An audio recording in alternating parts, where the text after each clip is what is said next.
Yo, what's up, guys? It's T.Aubrey back again doing another interview with SpaceMan Zack. What's up? We figured it was time. We did our first one back in July of 2018, and then our second one in October of 2021. So a little over 2 years ago. So we don't really plan these, and we just kind of do them whenever we feel like I don't know, like some growth has happened or there's like new things to talk about. So yeah, that's why we're here. So that being said, just jump into it. It's flex. How's it going? I'm good, bro. How are you? Pretty good, dude. Yeah. What's been up lately? This year's been crazy. Yeah, we have had a crazy year. In January, I checked myself into rehab, for 30 days. Yeah.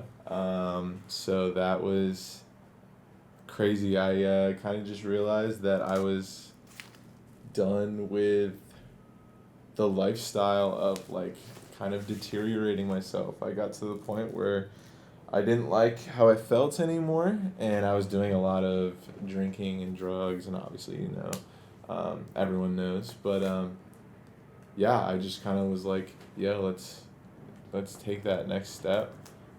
Shouts out to like family and obviously you for like pushing me into that, and it was the hardest 30 days of my fucking life. But we're here, about to be. I think we just passed 9 months sober. Oh wow. So I think we're right at like 300 days around there. So about to hit the year mark. It's pretty crazy. Dude, it's weird. It's super weird because like 2 years ago I was so like immersed in that, and it had become like my whole life that like I never would have, like, if you had told me like 2 years ago, like, hey, in 2023 like you're gonna be sober. Yeah. And like legit sober, because I've gone like 2 week stints where like I like didn't drink and I'm like, oh, I'm fucking better. No, but yeah, if you had told me like back then, like, hey, you're gonna be like legit sober and like enjoy it, I think is the biggest like Yeah. mind fuck. Because like I always thought like, oh, like when I stop partying and stop drinking and stop doing drugs, like I'm gonna be fucking miserable because like I'm gonna be bored and there's gonna be nothing to do and like blah blah blah. But like it's legit. Like I got sober, and I think the first couple months were hard because I kind of had to like relearn how to go about my daily life without Yeah. being under the influence of something. But after I got like the hang of that, like, dude, my life is so much fucking better. I have memory again, which is crazy. I feel focused more. I'm like more ambitious. I feel like it's just easier to get out of bed. Like shit's just different now. It's kind of cool. I kind of love it. So if you're ever struggling and are thinking about getting sober, it is definitely worth it. It's definitely worth it. It's amazing. Yeah. So shouts out to that. On that note, was there a couple questions about that, but we'll start with, was there a moment before you went into rehab that stands out that, kind of push you into finally making that decision, or? Yeah. I mean, I've known I needed to go to rehab for like a long time. People have told me, you've told me, like, hey, like this is probably in your best interest, and I pushed it off a lot. And I knew I needed help because I knew I wasn't gonna be able to do it myself, and I also knew that I needed to get sober because it was starting to become like a serious like I'm gonna die if I don't do some shit, which is like really weird to think about too. But I remember there was like a while in there where I was like waking up like early every morning and like going to the bathroom and like throwing up from the night before. Mm-hmm. And then a lot of times I would like pass out again in the bathroom and then wake up later and then go about my day like from the bathroom. And there was a moment in there where I was like vomiting like blood and like bad things. And so I remember it was one like morning, and like it was after like a night that wasn't even like a crazy night. Like it was just another fucking drinking and recording kind of night, and I was throwing up in the bathroom the next morning, and like I just kind of sat there and like, it sounds weird and like almost corny, but like I just like started like crying as I was like throwing up in the bathroom, and kind of just had that moment like it kind of like reminds me of like a movie when you like see your reflection in the water and you're like, I need to change this. Yeah. But like no, like I dead ass was like just like looking down at the toilet that I was throwing up in. I was like, bro, I don't want to fucking do this anymore. What's the point of this shit? Like, it got to the point where I like in that moment realized like I don't even like drinking or doing drugs or anything like that. Like I don't like them. I just do them now because. Yeah. So like in that moment it kind of like full realization of like my life is going downhill, my relationships are going downhill, my career is going downhill. Like I'm witnessing losing friends, I'm witnessing losing family, I'm witnessing losing like fans. You know what I'm saying? Because of like I was putting shit before, and also at the same time there's no upside. Like I'm losing all this shit and I feel like shit all the time. Yeah. And so like in that moment I was just like, bro, like I'm so over this. And so I called my mom, and she actually used to work at the rehab that I went to. Like she worked there when I was like 12, 13, 14. And so she knew the director of the rehab and was like, hey, like I can put in a call for you like now. And so we did, and we shopped a couple different like rehabs in the area, and a bunch of them were like really nice, and they were like, oh, we can get you in like 2 weeks or like blah blah blah. And I always thought it was kind of weird. I called this one rehab and they were like, we have to give you this questionnaire to see if you like qualify. And that like really fucked me up because I was like, bro, how do you have to qualify to go to rehab? Like, to better you? Like that's, like I get it. Like you know, you really want to like help people that are like seriously fucked up, but like if I'm trying to like help myself and like I'm miserable, like what the fuck? That made me not want to go to rehab. Yeah. But cause like my drinking problem's probably not as bad as the next guy's, but like whatever. But she was like, yo, I can get you into this thing like this weekend, and I was like, we need to go as soon as possible because I know myself, and I've told myself like I'm gonna go to rehab next week, and then the next day I wake up and I'm like, fuck rehab. So like I was like, if we can just get me in there so that I can't change my mind. And so like, because I knew like once I'm in, you know what I'm saying? Like you can leave whenever you want really, but like it's a lot harder. They make it hard to fucking leave rehab, dude. Like you have to I believe it. Hoops, bro. Like I had to talk to like 8 different people because they wanted me to do 90 days, and I didn't want to. I just wanted to do my 30, and they were like, I had to, dude. It was like a 3-day process of like talking to different counselors about why I can get out. But to just do 30? To just do 30. Because they were like, the treatment plan is technically 90 days, so technically I didn't complete treatment. It's like 90 days of meds, therapy, and like classes, and then you like graduate and you get this like special chip for 90 days. But I was like, I just need to do my 30, and then I can take it from there. But yeah, dude, I like in that moment I was like, we need to get me in now, like as soon as possible. And what, like 3 days? Because I texted you. Yeah, it was really It was like quick. 3 days later, and I went in, and they actually admitted me on a day that they don't admit patients. Yeah. So like, it was kind of nice. But yeah, and then from there it was just history. I got out 30 days later, and we're here, dude. Yeah. So, in rehab, was there another moment where, like, are you going into rehab, like, pretty fully committed, or did it take some time for things to kind of click? I mean, I'm sure you learned a lot regardless. Yeah. But like, was there another moment where you're like, oh, like this is like. Yeah, I mean, I think I went in like fully committed for other people. Yeah. Like I went in like, oh, this is the moment where I have to do this for my mom, for my fiance, for my friends, for my fans. Like I have to make this work. But like there was that part of me who's like, I'm gonna make it work, but like I'm not really happy about it. Mm-hmm. You know what I'm saying? Yeah, yeah.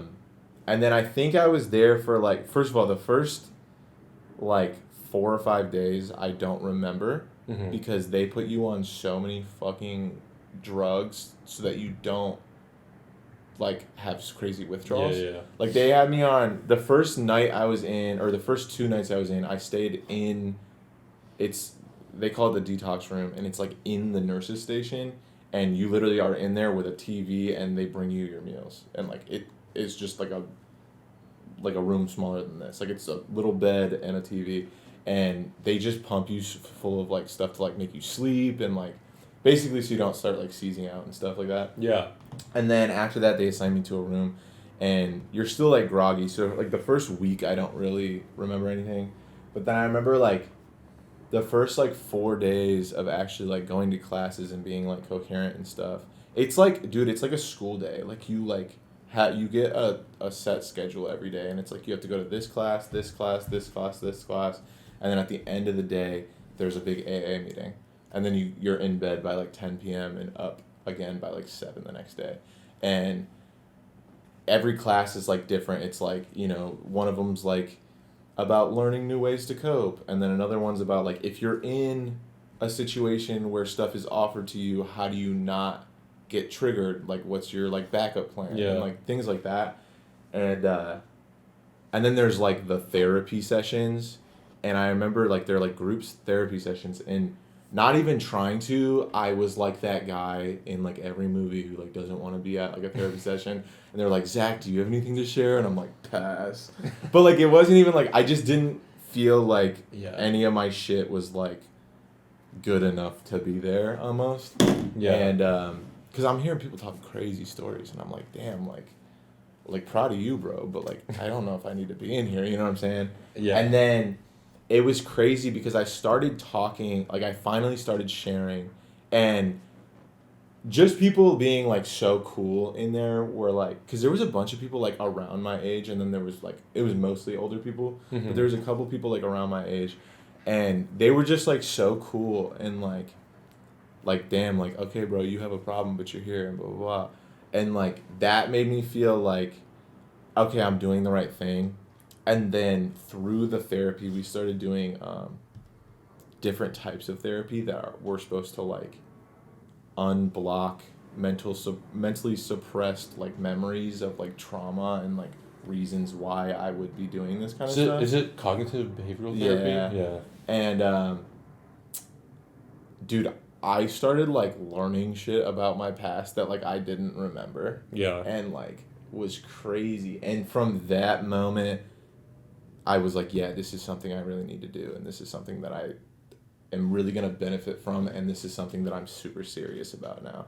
And so from like that moment on, I've been like, you know, full on like take care of your mental health, and full on like do not get back into like recognizing that I'm an alcoholic. Like if I have one drink, it's not one drink, it's more.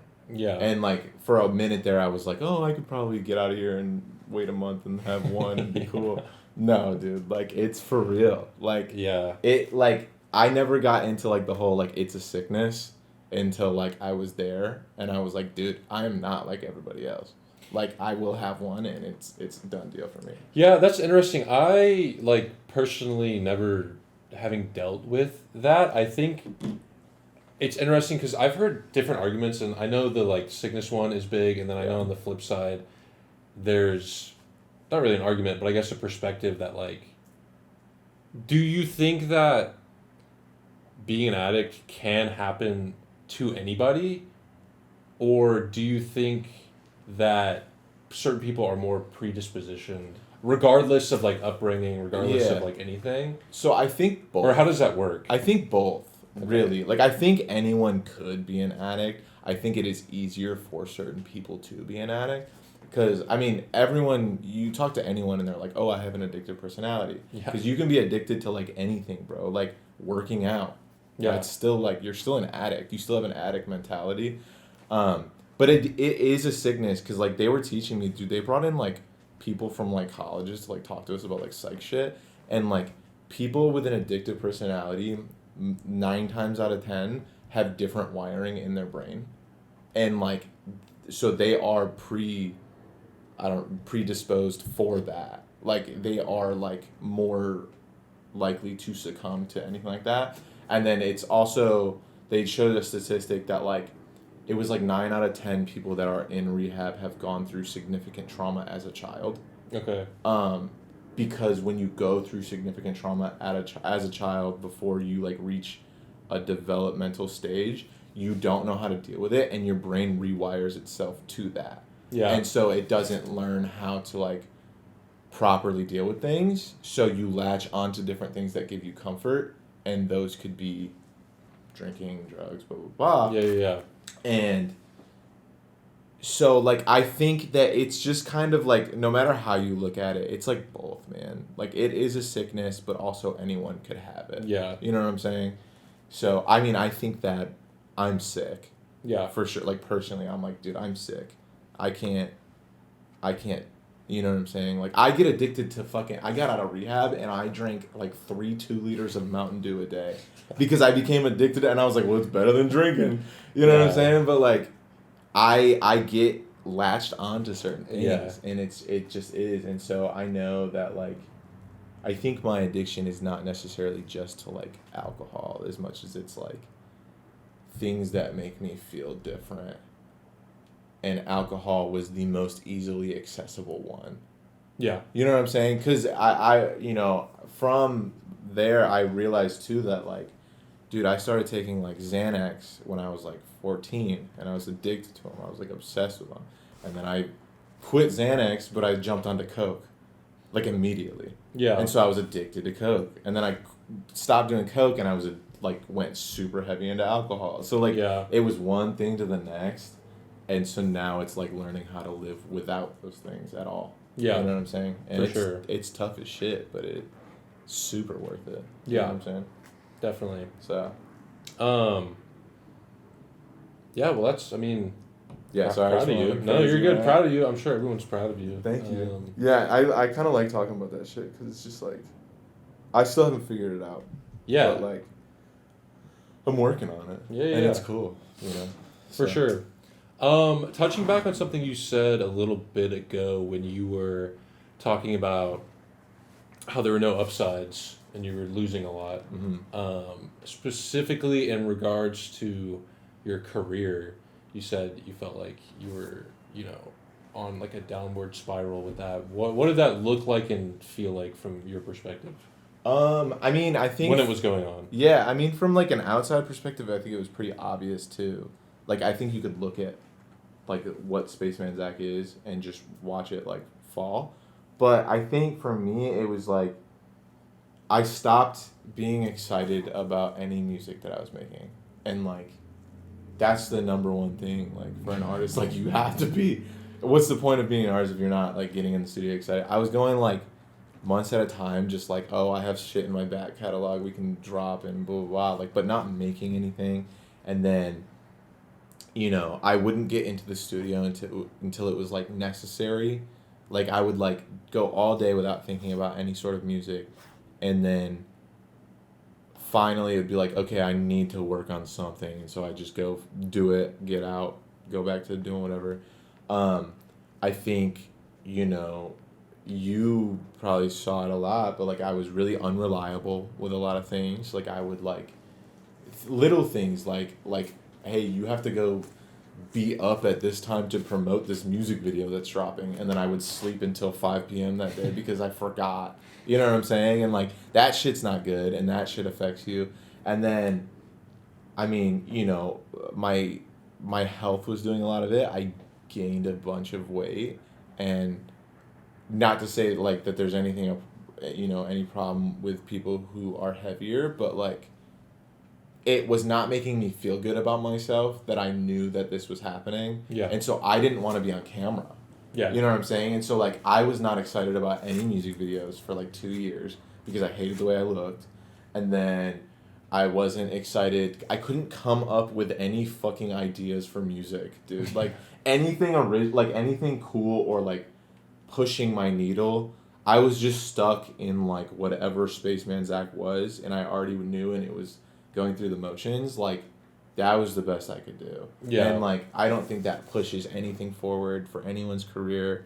I think that I stopped interacting with any sort of fans because I just didn't have the energy for it, and I would like be too fucking belligerent drunk to like even talk. I would get on live. I would get on live and then like remember it the next day and like not remember what happened on the live, but like know that I was nodding off and like, Yeah. you know what I'm saying? Like, that shit's just not good. And like, I think that I alienated a bunch of people who wanted to support me in music, which wasn't good. And then I also I stopped supporting myself.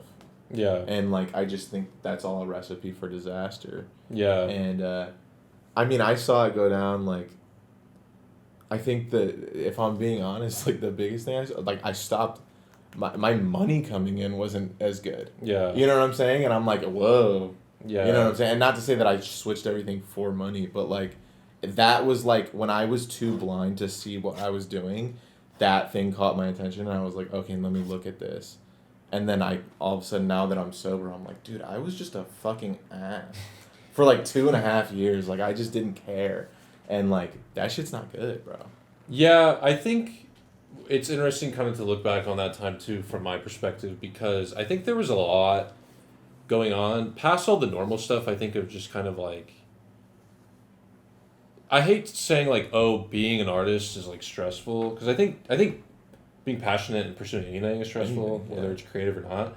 But I think there's so much that comes along with like giving your life to something that's already super difficult to deal with, outside of like trying to just deal with like the day-to-day necessities of being an artist or whatever. Yeah. And then on top of that, to have like, you know, a substance abuse issue or something, like, just makes everything so much worse. Because like, I can relate to a lot of things you've talked about just career-wise, because I feel like, you know, we both have been at points where we feel like we've been like at a peak, and then have like fallen down from that. Yeah. And like, that's been hard for me to deal with, and for me to like rationalize, and like has had an impact on me, but I haven't had to deal with like, you know, a substance abuse issue or anything like that. So kind of like figuring that out when you're not like in the best state of mind must be like pretty tough. I mean, it sucks, but I also think that like, you just don't. You know what I'm saying? Like, I think that like, because we both, thinking back on it, I think there was a moment where we were both kind of feeling those same things, like you said. Yeah. But whereas you were like, let's sit down and talk about this and figure this out, I was like, fuck no, let's go get fucked up. And I think that probably put it more stressful on you, because now you're like, okay, I have to pick up the slack for everyone, instead of Zach like really being serious about this, because I was off trying to ignore what I knew. You know what I'm saying? And so like, I just think that like my substance abuse almost made it harder. Like, it's not a normal case of substance abuse where like I'm ruining my own life, but like I'm like also putting pressure on other people to like pick up my slack. For sure. You know what I'm saying? Yeah. So yeah, I mean, it does. It, like you said, like going through those and dealing with that, and also dealing with substance abuse, was super tough. But at the same time, I think it just pushed me to like lean on the substance.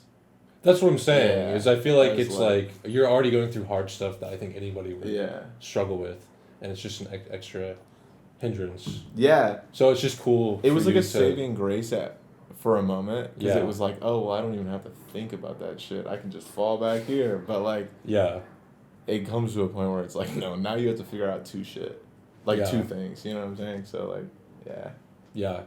Definitely. But we're back. And it's crazy since getting out of like rehab, like how we've been able to have conversations about like business and music and stuff like that, and it's completely fucking different. Yeah, I agree. You know what I'm saying? Or at least from my perspective, like it's just like, I don't know, I feel like I have ideas again. And like, I'm like excited about things. Yeah, I know something a lot of you know, artists or creative people that have gotten sober have talked about and kind of say the same thing, I think, before they get sober, which is like, I don't know if I'm going to be able to Dude. make music or... So real. I know it's a common thing, so... And I know that you voiced that several times. Yeah. How do you feel about a statement like that now? I feel like it's so funny because before I decided like to get sober, I would like not like make fun of those people, but I'm like, bro, come on, like you're an artist, like it's fine, like you know, like that's corny. But then all of a sudden I was like going to rehab and I was like, oh shit, like you know, and I made the same statements, and I still think it was scary, bro. Like getting out of rehab, I took like a month, and was like, I'm not gonna create anything. I need to figure out my life, and like myself, and get comfortable, and then I'm going to go back to creating. And I think the first time getting back in and like on a microphone and like sitting down to write something was terrifying going in because it was like literally what do I write about? Like I have for 3, 4, 5 years written about all these substances and like that was my life. But like it's not as wild of a change as like I thought it would be, or I'm guessing what these other artists, you know, going through the same thing would think it would be about, because the whole time I was writing about my life. And so now I'm just still doing that. You know what I'm saying? Yeah. And like the crazy thing is like I just dropped The Life of the Party, and like I still talk about substances and stuff like that. There's just a different spin now. It's not like, oh, I'm fucked up and I love it. It's like I used to get fucked up and now I don't. You know what I'm saying? And so I think you don't have to change everything that much. And then also like I was scared, you know, like every time I would create, I would be fucked up. Yeah. And it made me more comfortable and like took stress. It's like anxiety reliever type shit. And so I was afraid that like, oh, I'm not going to be able to do anything if I'm not drunk because my anxiety, my nerves, my everything. And I think that I'm more comfortable on like recording at least now than I was back then. Yeah. It feels more natural again. It feels like it did when I first started. Yeah. You know what I'm saying? Which is nice. Playing shows has been hard. Yeah. I have super bad stage fright, and I'm in the wrong career field for that. So I used to get crazy drunk, and like then I wouldn't think about it. And the one thing I've noticed since getting sober when I'm on stage is I have a problem with closing my eyes when I'm singing because I'm like so nervous. Yeah. And I think it's another one, like I had to reteach myself to perform, and like that's fine. I love doing it. Mm-hmm. And so I think it's just like a new world, but it's almost more exciting than it is scary. So anyone who is thinking about getting sober but is scared of, am I going to be able to create? Dude, you are. Yeah. I think it's like the test of like, if you're like really an artistic person, then like, yes, you're going to be able to create. Like it doesn't come from drugs. It comes from your head. You know what I'm saying? The drugs were just something at one time that I'm grateful for because they were something that like my artistry wanted to talk about. And so I'm grateful for them being there for that aspect. But like, I don't want to talk about them anymore. Yeah. So my artistry is here, not, in a line of coke. So yeah. Yeah, definitely. Yeah. So yeah, speaking of A Life of the Party, talk a little bit about that album and how all of that came to be. That album is my favorite album. And I say that about every new project, but like this is legit the favorite. I recorded and wrote, I would say, half of the album in like a couple years ago in like super, like probably like the worst point, like rock bottom point. And I wrote a lot of the songs as like, I wrote them as like cries for help almost. Like it sounds corny, but like they were like me trying to convince myself that like I didn't want to do this anymore, and like almost putting it out into the world like hey, if anyone's listening, like, I don't want to do this shit anymore. You know what I'm saying? And then I got sober, and like because we dropped the idea of the album Yeah. for a while, and it just sat there like on a private SoundCloud link, and it was like gonna never see the light of day.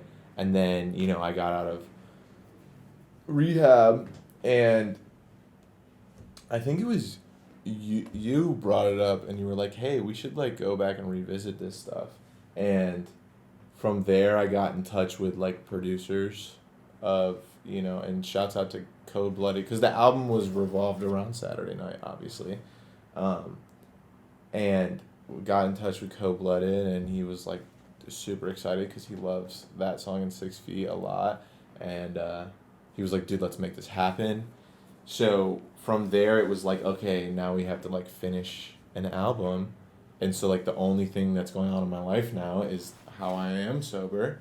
So I think it worked out perfectly of like that first like half of the album is like me really struggling with like substance abuse, and then it hits a point where I'm like, I don't need this shit anymore. Like Stumble and Fall, and then like the song Smile, I say, is like my breakup song with alcohol.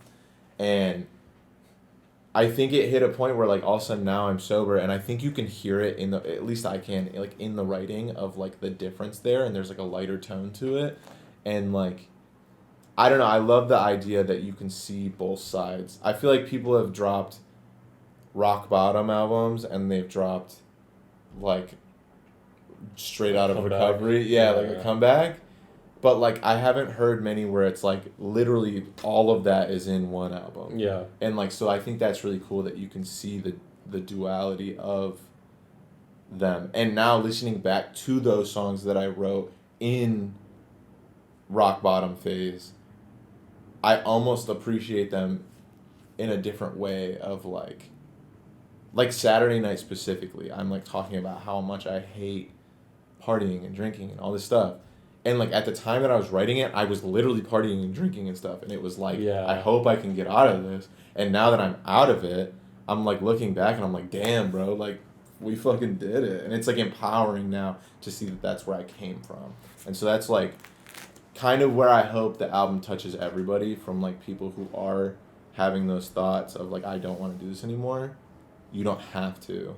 And then the people who have already made that decision and are sober and like maybe are struggling with it, like, you're not alone. I'm struggling too.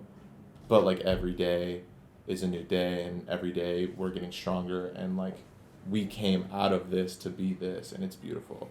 So the album just means so much to me on like every level, really. So yeah, for sure. It is interesting because speaking of Saturday Night, that song very much sounds like a song that would be written like post rehab. Yeah. But I remember being there when you recorded it in LA in like 2021. Yeah. And you were definitely not sober. No, not at all. But it's interesting to, especially for me and probably you, to have like already known about that song pre any of this. Yeah. And it probably sounds different to a listener. Yeah. But it is interesting. I think that kind of encapsulates what you were saying perfectly. Yeah. It's like a song like that. Yeah. Coming from the time period where... Yeah, because it's like, I feel like I've shown it to people who had never heard it before any of this. Yeah. And they're like, wow, bro, like, you really, like, captured the feeling of getting sober. And I'm like, it's crazy to know the backstory of that song. That day that I recorded it, I drank like 36 White Claws. Yeah. You know what I'm saying? Like, I was really drunk when I was writing and recording that song. And, you know, even like you had made this statement to me. You were like, bro, I heard you recording that song, and I like was like, what? Like, why are you doing this? You know, like this is not, you know. And I think that it was like, it's crazy because I don't even think I realized it at the time, but it was like such a sincere, like, inside, like I knew I needed help, but I wasn't ready to face myself or the music. And so like listening back now that I've gotten the help, I'm like, damn, bro, like you really did not like what you were doing, but you just did it anyway. You know what I'm saying? And so I think the backstory to that song really holds like a lot of place in my heart. You know what I'm saying? Yeah. Because of that. So looking back on your career just as an artist and like kind of where you started, 2017 kind of getting into like emo rap and being very well known with being associated with that scene, and then moving into, doing a little bit more of like rock type stuff in like 2020, and also experimenting with like rage type music at the end of last some year. hyperpop shit. How do you feel about your journey so far, like purely from like the music you've made? I mean, I feel good. I'm proud of myself. I think that when I first started making music, when I was like a kid, and like I made music for like purely for fun purposes, it was not the same kind of music that it was in 2018 or whatever when I first got a following. Yeah. You know what I'm saying? Yeah. So like, I think that I just like to express myself, and I came from a background of listening to so many different types of music that I just loved all types of music, and so going from like where people knew me as SpaceMan Zack, when it started out, I was the emo rapper, and I got like a pretty big following and pretty big name, and I loved that music, and then from there, like you said, like I experimented with different things and like rock stuff. That has always been my goal in music, was like make one of every genre. You know what I'm saying? Like make anything that you're feeling at that moment. And a lot of times what happens is I switch up like the genres that I'm listening to for like just in the car. And so like when I made the rage shit, I was listening to fucking Yeet and fucking, like Trippie Redd's rage kind of stuff. You know what I'm saying? And so like it's just like I hear these things coming to me and then they flow back out type shit. And it's always been like like I have stuff in the vault right now that I made 2 days ago that is nothing like any other SpaceMan Zack song that has ever come out. Yeah. You know what I'm saying? Like I don't even know what genre it is really, but like it's just something else. And like that's the cool part about music, bro, is like to me it's like there's no right and wrong. You can't like no one can look at you and be like, "Oh, well they can, but like not like rightfully. They can't look at you and be like, "Oh, you made emo rap, so now if you make a rock song or you make a rage song, you're wrong." Like, yeah, you know what I'm saying? Like, you can do whatever you want. And so, like, what I want to do is try different things. I get bored. Yeah. If I love emo rap, and, like, this is not taking away from emo rap. I still make songs like that sometimes. But I was doing that. There was, like, the year and a half span where, like, everything I was putting out was, like, emo rap. And that's cool. But I did it so much, and I made so many songs, that it started getting like, this is so easy to do for me. You know what I'm saying? Like it's not, because making music is never like easy. But like, nothing was like stimulating me and like making me try new things. Yeah. So I was like, I want to fucking try new things and make this like stimulating for my brain. And so I started working on rock stuff, which was every time I try a new genre, it takes me like a month of like 10 songs that just suck ass, and it's just like damn, I love that, because it's really making me learn something new about music. Like making like full on rock music, I had to learn to write. My writing style had to change a little bit, and then my vocal style had to change a little bit. I had to add different layers, and like different harmonies were really important and stuff like that. And then when I went to like hyperpop for a second, for like the butterfly effect, I had to learn like different editing styles of vocals, and like, glitches and like little cuts, and like I didn't have to do that with any other genre of music. And then like going to rage, I think it brought out like the confident Zack. Yeah. You know what I'm saying? Where it was like, fuck this, I'm the coolest person ever, and I'm gonna rap about that. And like, that's really fun. And then like now Life of the Party was like really in my personal opinion like the best music I've ever made, which vocal performances were there, harmonies that like I never would have thought about 4 years ago, and stuff like that. And then like the new stuff that I'm making is like a combination, I feel like, of everything. Like it's just like pulling all the knowledge I've gained into like new stuff.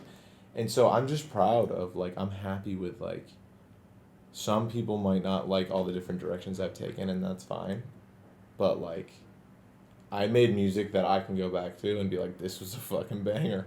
Yeah, I think that's a testament to just how like talented you are. Well, thank you. As an artist. Thank you. You're welcome. Well, I tell people all the time because people like ask me and they're like, yo, like any tips to like, starting out in music or whatever. And I feel like people have said this a lot. Like, I'm not the person who invented this, but like, fucking make music that you want to listen to. Yeah. Like, just make a song that you like and put it out. And if other people like it, swag. If other people don't like it, at least you do. Like, yeah. You know what I'm saying? Like, a lot of times I'll make a song.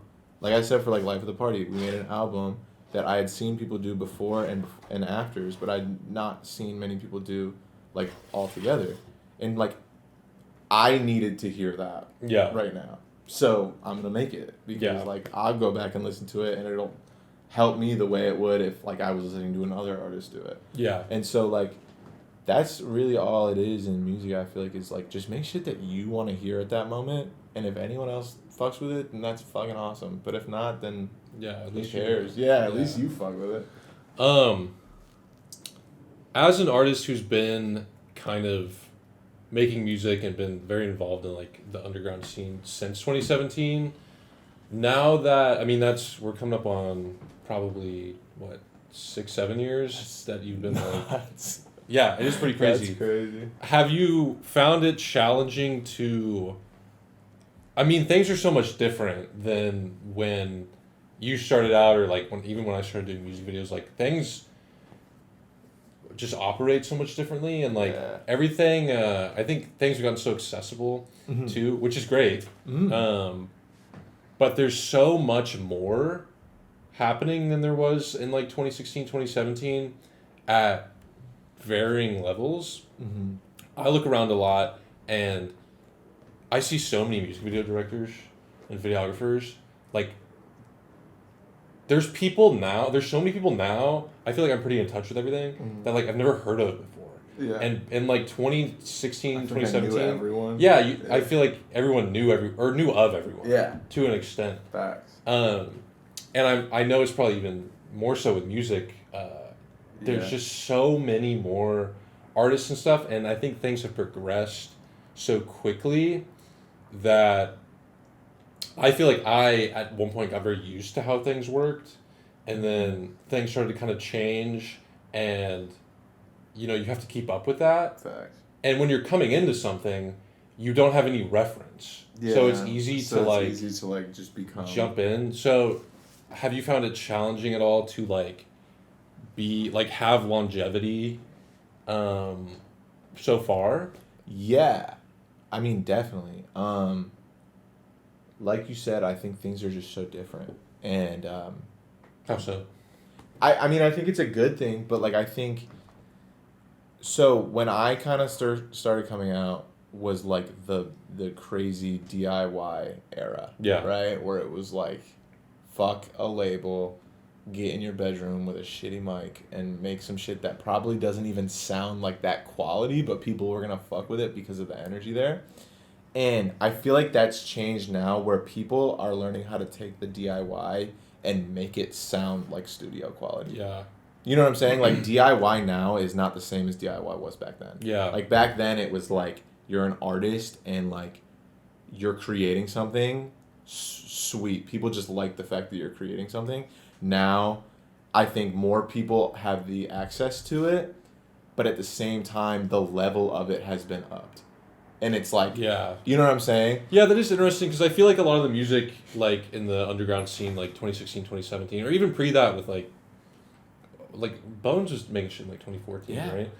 So much of what was cool about like SoundCloud rap was, I think, the aesthetic of not only the do-it-yourself, but like everything was very bare bones. Yeah. Like it was kind of like everything stripped away. Yeah, dude. And like I don't think simple is the right word because that almost sounds derogatory, but No, but it was yeah, just it's like simplicity. yeah. So I feel like that idea has been built on a Yeah. lot, and now we're at a point where it's like everything's going off in a million different directions. Yeah. And like I feel like I saw this person talking about it the other day, and they were like, never before has it been so easy to start making music, which I agree with. Like it's so accessible now, but never before has it been this hard to cut through the noise Yeah. and make yourself stand out. Because like, yeah, I actually talked to like my grandpa the other day, and he was talking about like, oh, like these old musicians had it so much harder because now everything's on the internet and you don't have to get a label. And I'm like, valid. Yeah. Like you had to go out and get a record deal.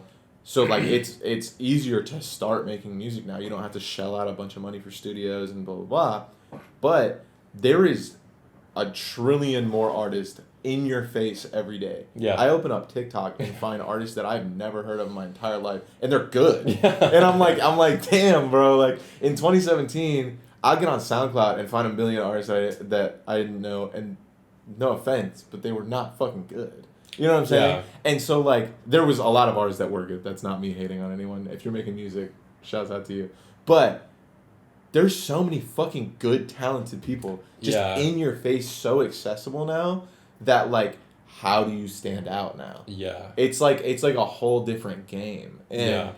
I feel like being a musician now is like, and this isn't anything taken away from music because I think music is great coming out right now, but a lot of like blowing up and like staying in the eye is less.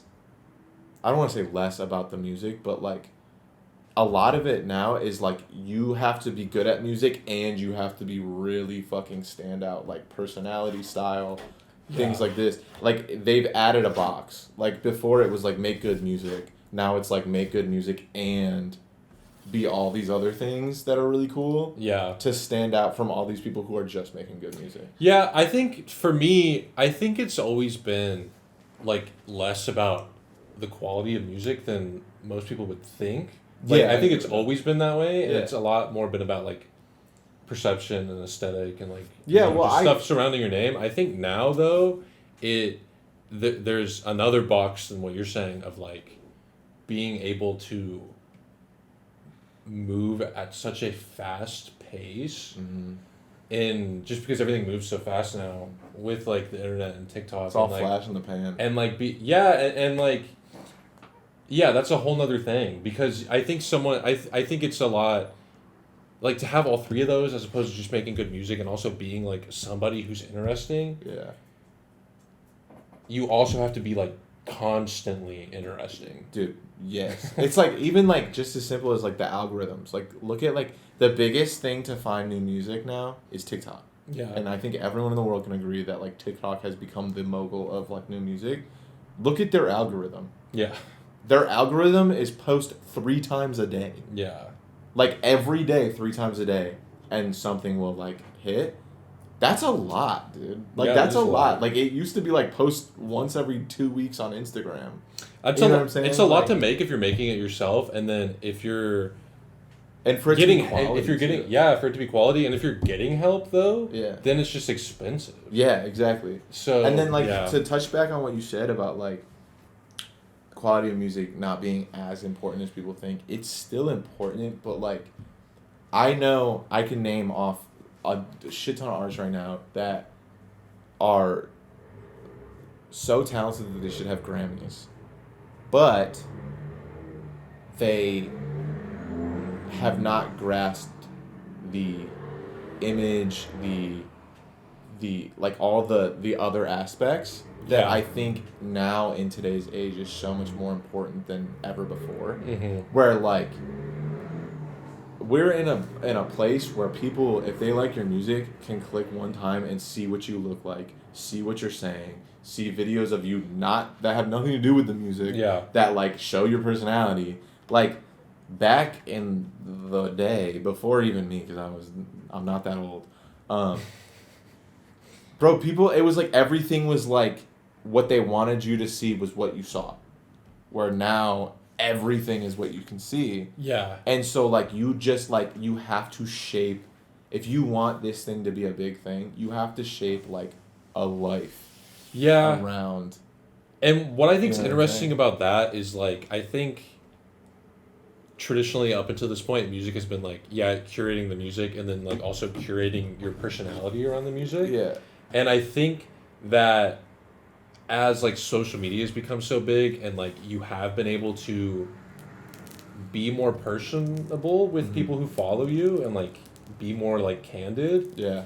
There's now it seems like you have to almost like curate like almost like a not you have to, and I don't mean this in a negative way, but I feel like there's like an idea of like artists or actors or whatever like curating like a genuine personality that's not forced for a camera type shit.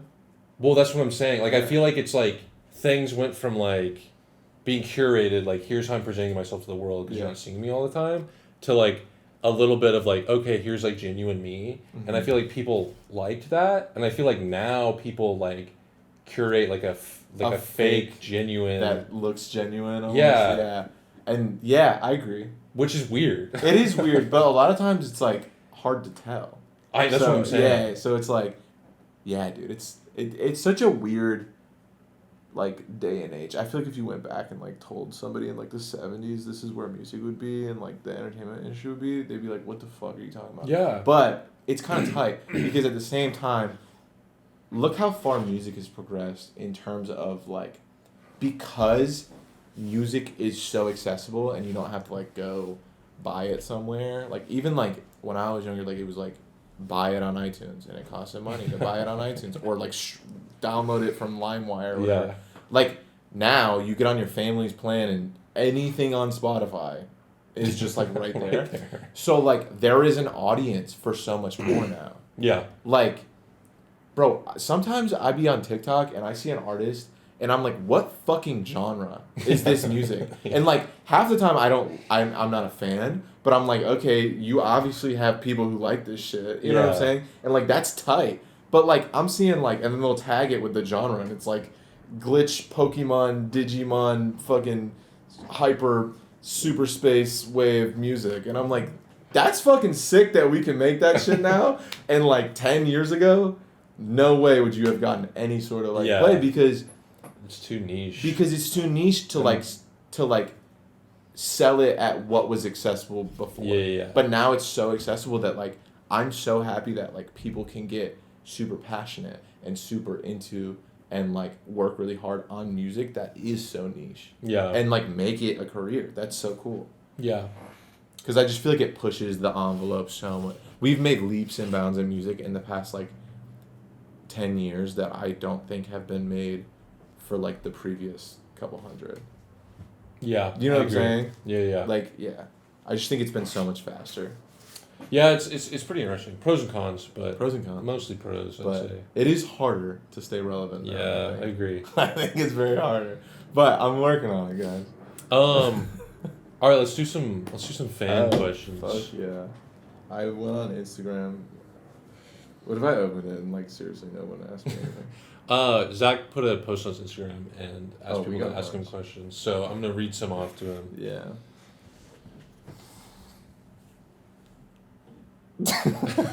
Some of these are pretty funny. Let's do like a simple one. What microphone do you use to record? I use an Audio Technica 2020, I think it's called. They are on Amazon for $99. And I have like a 10-year warranty that came with it. So they're not that expensive if you want one. Would you recommend? I definitely would recommend it. It's the microphone that I've used since I started making music, and it's, I think for value of like money wise that you're spending on it, it's like a solid fucking mic. Hell yeah. I should get one for these interviews. You should, dude. Actually, it's good. You can use it as like a room mic. You just gotta turn the input up. Oh, gotcha. what kept you motivated to get to where you're at now? Did you ever feel like quitting music? I tried to quit music like 5 different times before I ever got like a fan base. But I feel like that's normal. Like people are like, like no one likes me. Yeah. I tried to do that like 5 times and it would last for like a day and then I would get an idea and make something. But since getting a fan base, I think the only time I've ever thought about quitting music was when I was like in my rock bottom. And I don't think I even told anyone because I didn't tell you. I don't Yeah. think.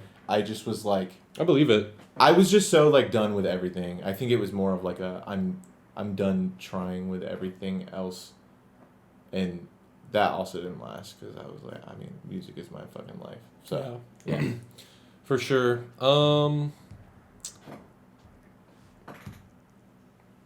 What's your favorite music video that we've made? now it's Saturday night. Yeah, I agree. Saturday night. Yeah, that's in my top 3 probably. Yeah. I don't know what my other 2 are. I but- think Saturday night. I'm partial to it just because like I had like a big hand in like writing that too. Yeah, And for so sure. like, it's always special when you get to like help create it because a lot of our videos are like Aubrey's the visual artist, so like I kind of just leave him to like figure all that out. But aside from that, I really like the oh my god, I'm forgetting my song. Yeah, we have. The got the money in the bank, so it's fuck that bitch. We were in Houston. Oh my god. Oh, Tired? Tired is a great Yeah. video, and then I love the Wicked video. Yeah, the Wicked's a cinematography. classic. That opening shot is crazy. Yeah. There's a poster. The opening shot of me walking down the road is so cool. It's pretty cool. Thanks, bro. Swag. Saturday Night's actually my least favorite because you helped write it. Yeah, makes sense. Just kidding. Aubrey's a control freak. Let's see. What's your favorite song off Life of the Party? Maybe don't say Saturday Night. Other than Saturday Night. Other than Saturday Night, Hollow Place Okay. or Smile. Hollow Place, cause I recently started like messing around with mixing my own music, and shouts out to J4Y, he's still the GOAT. But I've just wanted to like learn a lot, and I really love how that song came out sounding, and I mixed it all myself. And it's just a fucking banger. And then Smile just means a lot to me, especially because that song is literally 5 lyrics and like so emotional to me. It is my breakup song with alcohol, and Yeah. I think it like perfectly explains how much I still look back fondly about alcohol, but I also hate it at the same time. It's interesting. You know what I'm saying? Like I love it, Yeah. but I hate. You know what I'm saying? Yeah, And, like, yeah. I say that in the song. I'm like, everyone should know I was so in love with you. Swear I love you till the day I die. Like Yeah, for real. But I think it's just important. So for sure. All right, this one's from your fiance who's in the room. oh, flex! Shout out to BB Willa What's your favorite memory together? You can go first. with Aubrey. Yeah. Oh, okay. My favorite memory with Aubrey. It's gotta be in in Finland when we were on the Ferris wheel next to the Ooh. ocean, and we were like kind of scared, but we were still trying to shoot. It's in the pure music video, and there's a scene where I like lay my head against the window, and I was about to fucking shit my pants, and it was so scary. But that whole trip was really good. And then Aubrey made me parallel park a Sprinter van, Yeah. and it was scary. I don't know how to parallel park. But that's probably my favorite memory of that whole trip. Oh, that's nice. Yeah, hell yeah. My favorite memory is probably, I mean, Finland's good, Yeah, but also probably just a few times we've like been out to LA facts. because it's been pretty fun. Probably the first time we went out to LA because neither of us had been to LA. Yeah, and we also didn't really like know what we were doing out there. I feel like we were just No, kinda we just wanted to living. shoot a video Yeah. and like go to LA. That's what everyone would do is they Yeah. like go to LA. We were like, what's all the touristy spots? Yeah. Yeah. Dude, crazy. But that's back when like LA was like, remember everyone used to move to LA? Yeah, like, yes, bro. We almost moved to LA. At I one know. point. And like they'd all like go like 1/50th on an Airbnb. Facts. Pretty crazy. I think also the Wicked release show at the Ooh. Ridgely, I think it was the first time we had ever sold out a show. And Yeah. it was during one of, I forgot what song it was, but there was a moment where like crowd started singing the music, the cliche like, oh my god, we did it. And like Aubrey was on stage and I like turned around and we like locked eyes and it was like slow motion moment and it was just like, damn bro, we fucking killed it. Yeah. So that was a crazy moment, I think, for everyone there. Yeah, it was a good memory. Good shit. Okay, cool. Well, so what's next for Spaceman Zack? What do we got coming up? Lots of music. I am working on. I have an album that's pretty much done, and then I'm also working on. I can't even explain it. I'm experimenting with music again. Just don't be be prepared for my music to just not sound the same again. You know what I'm saying? Like there's a lot. Also, I don't know, a deluxe album for Life of the Party is dropping. I don't know when this is coming out, but it'll probably be before that comes out. So deluxe album for Life of the Party, lots of music. I want to go on tour really fucking bad, so tell everyone in your city to book me where you are so I can come to where you are. Just a lot of experimentation. And yeah, I'm getting married next year too, so Oh yeah, it's pretty crazy. Shouts out to Viva Lilith. I'm getting married, so Congrats. Thank you.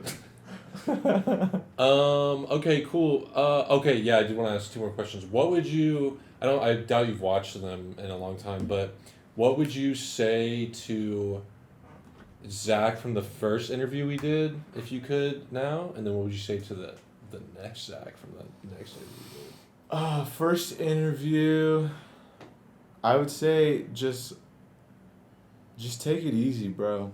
I feel like I feel like in that moment I was still finding who I was, and I think that I was trying really hard to be someone that someone would like musically, and like shaping Spaceman Zack as like this person that everyone had to love and like was super cool, and like, bro, just take it easy, be yourself. You're really good at making music and you're dope as fuck, and do your thing. It's gonna work out. People are gonna fuck with you.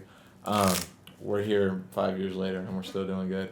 From the second interview, bro, fucking go to rehab, dog. Jesus Christ, you need that shit. But I mean, I guess I just keep doing you, bro. Fair enough. Yeah. Fair enough. Okay, cool. Wait, I want to ask what you would say to your former self from those interviews. I don't know. Yeah, you gotta answer. I watched a little bit of both of them today, and I cringed at the first one for sure. I was so nervous. I opened the interview. I go. I'm like, hey, what's up, guys? It's the 8th time that we've tried to record this because I keep messing it up. I'm like, why did I put that in there? Probably just to relax. Yeah, And in the moment of the interview, that's what I'd say is like, just relax. But probably also just like, I think I was taking myself way too seriously at that point. And I think I was like, oh, it's funny. I pictured my life in 5 years being completely different. Yeah, I agree. Which is fine. Mm-hmm. But I was just so like, I was just taking everything like way too fucking seriously. Yeah. And I was being too... Same thing. I felt like I hadn't really like found myself at all. It was just kind of like, I really wanted to be like, like big and cool famous and yeah, and it's like, I don't know. I don't feel that way so much anymore. I feel like that's another lesson though, is like just kind of be grateful for what you have. Because like I feel like over the course of the years I'm like, oh, I'm not where I need to be. I'm not rich and famous yet. But then I think about like, dude, 15-year-old Zach would fucking shit his pants if he knew like what I was doing right now. I agree. And the people I was working with, and the songs I was making, and the shows I was playing, like, he'd be lit. Or just anything you've done. Yeah. Like, even if you didn't do anymore. Yeah, dude. Then you still have, yeah. He'd be lit. And then the So. second interview, probably still kind of the same thing. I mean, I think I was pretty chilled out, but I was like, very much. I don't know. At that point, like, I was very much concerned with like how many views I was getting on YouTube and like Instagram likes and like stuff like that. Yeah. So I'd probably just be like, "Hey, man, it's like really not the end of the world. Yeah. If, like, Just everything's live. not. Yeah. Yeah. Yeah. So probably just chill out. All right, and then last question. What's next for T.Aubrey, man? I've never interviewed someone. This is fun. Damn, I guess whatever you're doing, I'll be involved in, and I don't know. I wanna. I've taken like a kind of a step back from music videos in a sense, like over the last year, because I think in my director's reel last year, I had done like 52 music videos that year, Shit ton. and I think the year previous I'd done like 75. That's crazy. And I think this year I've done like 20. So a lot lower. Yeah. And I don't want to go on a long rant, but I was just kind of like uninspired for a long time. So I've done like 300 music videos. And like around like 2021, 2022, I'm like, Jesus Christ, I'm running out of ideas. Yeah. And I kind of felt like I was just doing the same thing over and over. And also like, everything just becomes stressful when it's like your full-time job. Mm-hmm. That's a big thing. So anyways, so I just kind of like was uninspired for a long time. So what's coming up, end of this year and beginning of next year, I'm trying to get more into videos again and kind of going about them when I first started out, which is like, there was a period of time where I was like, literally the only videos I was doing was like you and people hitting me up. And I was like not reaching out to anyone. I wasn't like trying to pursue anything.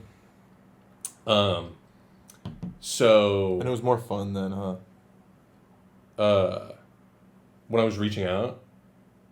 Like when you were just kind of like taking it easy and like doing what you loved with it.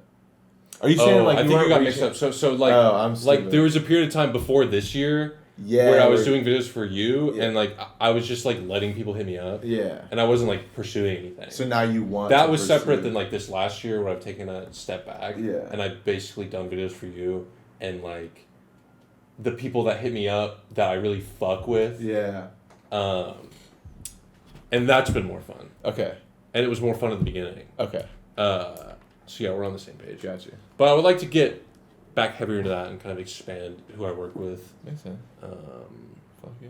Hopefully blow you up. Yeah, hopefully I blow up. Guys, blow me up. That'd be pretty sick. I'd be friggin' tight. Yeah, that'd be sick. I'm trying to go to Milan. Mulan? Like the place. I think it's in Italy. I don't know. It's a bunch of rich people who go there. I just want to be rich and hell yeah. Hell yeah. It's where like fashion week is, I think. Kim Kardashian just went there. Is I saw it Milan? It's Milan. Oh, okay. Milan, I think. That's what I'm talking about. It's in Paris? Yeah, it's in Paris. That's what I'm talking about. Fuck yeah, that's what I'm talking about, baby. All right. Anyways, yeah, great conversation. Good stuff. Yeah, good traditionally, at the end of these, I always go, hey, I'm going to start doing a bunch of interviews with people. I'm probably not right now, but... if you want to interview, hit me up. Yeah, if you want to interview, hit me up, but I'm probably not doing that right now. But, yep. Thanks for watching, guys.